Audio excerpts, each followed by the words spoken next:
Hi folks, Puffin here with your Antifa News Briefa for August 26th, 2021.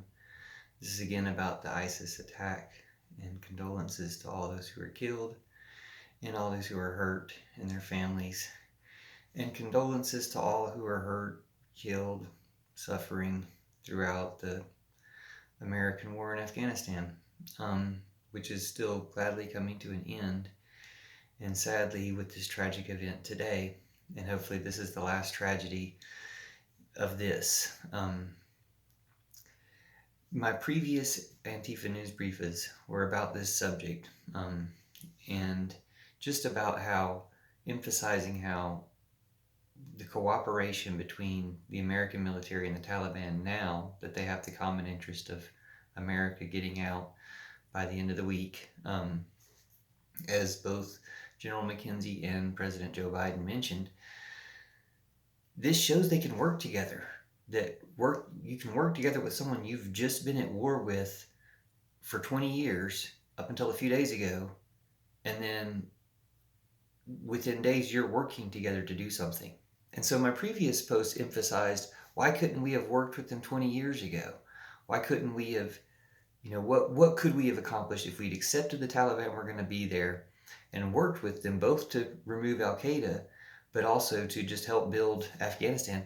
And if we'd done that, shared that common goal for 20 years and gone about that with $1 trillion, so much more could have been accomplished, including, culturally influencing the Taliban not to be the way they are.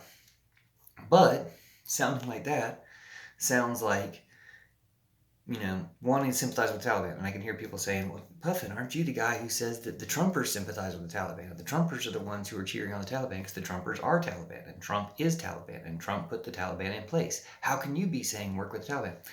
And I'm not really. I'm saying that's what we're doing now, and we're dealing with what we've got and what people can foreseeably be doing in the future. Now, it's possible to imagine that there is like an Afghan army force simmering, waiting to take back over the country, but they're going to wait for America to leave and then do it on their own, so it's not messy. Possibility, and maybe that's the reason why they don't report on the cities that have been taken back over from the Taliban. Just hardly hear anything about it. Only from CGT and the Chinese news on YouTube. On YouTube is all I saw. Anyway, point being that while yes, we are working with the Taliban, and it seems like you're going to work with the Taliban and just try to have influence, how much better would it have been just to try to have a positive influence from the beginning and spend all the money and influence and time in that direction? But zooming back more than that, I think it's important to remember how the Taliban got there and where they came from. And you could say, oh, it's all in the past. Why do we need to remember that stuff?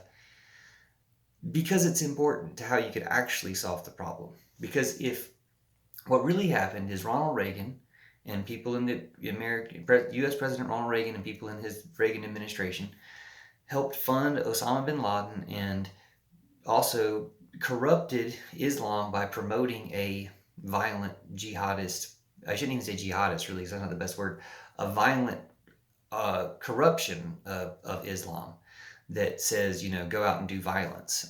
That jihad is actually holy war within oneself, and it's like changes the understanding to say, go out and commit violence in the name of a holy war.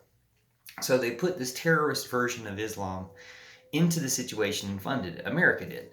And that's what created the Mujahideen and Al-Qaeda and all this stuff to begin with, in order to fight the USSR in Afghanistan in the 80s, which is also why Putin's getting revenge on us both through Trump and Trump virus and in Afghanistan by now Putin the one, orchestrating the Taliban apparently, and to get revenge. So it's a bad cycle. And the big point is when you zoom out and look at all these decades of war, 6 decades of war, not just the last 2, but when you look at all these decades of war, the cycle keeps repeating, and we can't bomb our mistakes away. You can't erase your mistakes by killing all the people that you made the mistakes with. You're going to have to face the mistakes sometime. And if we just were honest about that and face those mistakes and said, hey, look, you know what? We're the ones who paid for this false Islam to corrupt people and create terrorism. We did that. Sorry. Our bad. we'll try to take it back or make it right or make up for it. Same thing, we need to do with the KKK Trumpers in America, is admit that we made a mistake, we need to undo it. So thanks for watching. Hopefully we can do that soon.